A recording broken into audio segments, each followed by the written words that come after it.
Hello guys, this is 5th generation Abishap and welcome to another unboxing and testing. Shoutout po kay Sir Michael. So this is the Glock 17 Gen 5 airgun pistol po, not airsoft. This is airgun pistol. Yan po, Glock 17 Gen 5 MOS block. Ibig sabihin po ng MOS, Modular Optic System. Meron siyang optic ready na po siya. Yan. Makikita nyo meron siyang dalawang screw dyan. Yan yung plate na tatanggalin natin. Para po maisampa natin yung red dot optic na hindi natin tatanggalin yung iron sight. So ito naman po yung Glock 17 Gen 5 na two-tone na hindi MOS. Diba? So wala siyang screw. Ito yung standard. Hindi siya MOS. Ito yung optic ready. Ayan. So pwede kayo dyan maglagay ng red dot optic. Pero kung hindi naman, okay lang, wala problema. Ayan. So meron din siyang rail for flashlight. And same lang sila ng capacity. Yun lang ang pinag-iba niya. Yung isa, hindi siya optic ready. Ito, optic ready. Tapos magkaiba lang siya ng kulay. Two-tone tong isa. Ito isa, all black.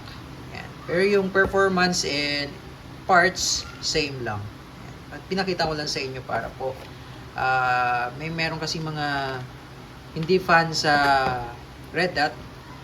Yan. So kung ito kasi meron tayong option. So modular optic system siya. Meron siyang option. Pwedeng hindi siya lagyan ng red dot, in the future kung gusto niyo lagyan ng accessories, yan po pwede siya. Meron siyang option. Meron siyang markings, pati sa slide. This is Gen 5. Yan, officially licensed product of Glock. So ang bala po nito ay bolitas.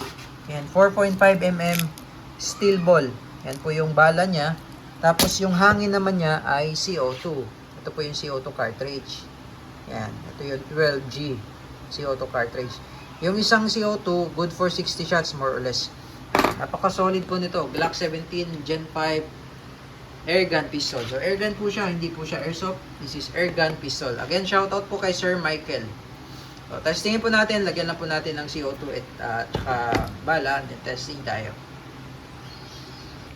Okay, so, bali ito po yung kanyang magazine, 17 rounder. Lagyan na natin ng oil.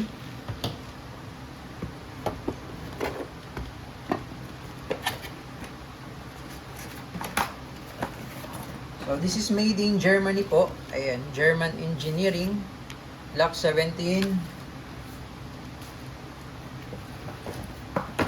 May kasama siyang allen para dun sa screw at saka sa CO2.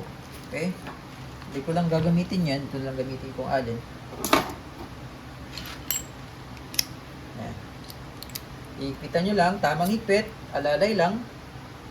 Yan. Okay. Pagandaan na itong Glock 17 na to, all steel na po yung internals niya. Yan. Bakal na po yung loob niyan. Yan, metal internals na po. Yan. Tapos meron siyang safety dito sa ilalim. Yan yung safe. Yan naman po yung par. Yan. Malalim po ang trigger. Sagad niyo po sa dulo. Yan. Ganda ng tunog niya. Oh. Yan. So malalim po ang trigger niya, sir. Pagka ganyan, di pa po yan puputok. Kailangan sagad niyo sa dulo. Okay. Tapos sa pagluluod ng bala, tak-tak nyo lang. Lag nyo lang siya dito. Yan. Yan. Okay. And testing Glock 17 Gen 5 MOS Modular Optic System. Glock 17 Gen 5 MOS Optic ready. Testing. And firing. Solid. Okay, napakasulit ito.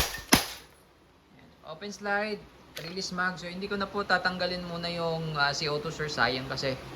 Okay, so meron pa po ito. Pag nag-open slide, release nyo lang yung magazine, tapos hatak release, hammer down. Okay, all goods, Glock 17 Gen 5 MOS.